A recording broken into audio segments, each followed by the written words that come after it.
I wanted to get your opinion, Kiley, on whether you felt that the Marlins needed to make a change with their director scouting from DJ to Frankie, or if some of their recent farm system issues that the Marlins have had issues with, is it more player development no matter who they draft, or do you think it's the scouting director that's been the issue for the Fish? I typically don't look at a scouting director and say, oh, he's picking bad players, he needs to be fired. Like, at any given time, there's like maybe 2 or 3 of those. Because usually what the issue is, which I think you sort of asked in the second half of the question, is the player development is not good and thus hamstringing the team. I've worked for teams like this. We can't pick a raw high school player because we don't trust our hitting guys. So we now have to only take high school players that are polished or in the first 2 rounds that are so good that they don't need to be developed that much, which really limits you when you have certain advantages, or a scout really loves a player. You're just like, this guy's not going to work out. It doesn't matter if he's a good player 5 years from now. We're not going to figure it out.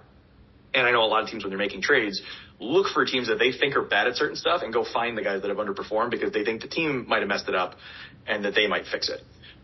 So they were not one of the teams where I was like, this has been a train wreck. They have like no identity. They're not thinking this through. They're just kind of flailing around. They weren't one of those teams, but it is obviously typical when you bring in a new GM/president with a different point of view to bring in somebody that matches his point of view, because it's more important to have somebody that you can communicate with, that you have the same values as, because most scouting directors are not making the first couple picks. The GM kind of is, or is influencing it, or there's like sort of a hand on those picks. And then later on is where the scouting director sort of executes their vision.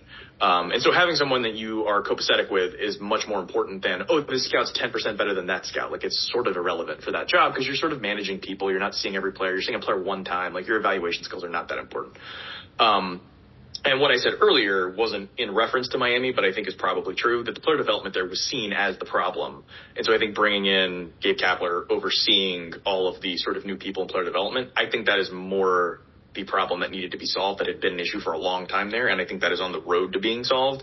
And I am very curious to see who Frankie and Peter and Kapler and all those guys pick this year, because that will say something about who they think they're good at developing, and thus what they're trying to sort of, areas they're trying to invest in. Like, what kind of stocks are they picking because they think these are the kinds of players that they can improve, because we haven't really seen any evidence of who that player is yet, because they've been going in trades where you're sort of limited by what the team has and what they're willing to trade.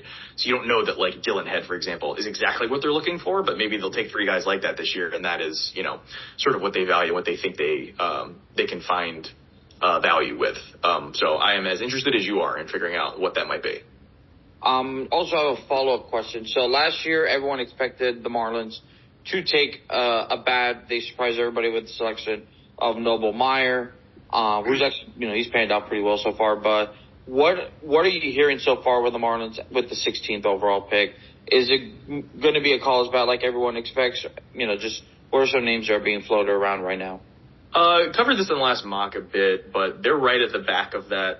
Like I'm saying, that second tier. I think that first tier is about 10. The next tier is about 5 or 6. They're right at the back of that. So I think they're looking to get one of the players in that second tier. I think like sort of Christian Moore, Nick Kurtz, Savage, maybe Seaver King. I think it gets a little iffier at that point.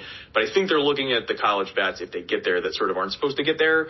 Otherwise, I think they're looking at high school players with their next picks, and I think that is the pull in case of emergency. Hey, the college bats we want didn't get here. Let's undercut a high school guy that should go 7 picks after us, get some savings, and then go over the next couple picks with some high school hitters. I think that's what they really want to do.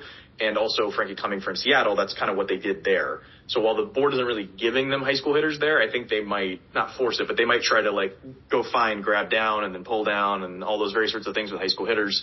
And I mentioned some of those names in the last mock, but I think Carter Johnson out of Alabama might be the sort of first of that group for them. So I think he might be the sort of disaster. We had 16 or 15 players we wanted ahead of us. All 15 of them went ahead of us. Who do we take? I think Carter Johnson might be the first guy when they sort of pivot to that high school strategy.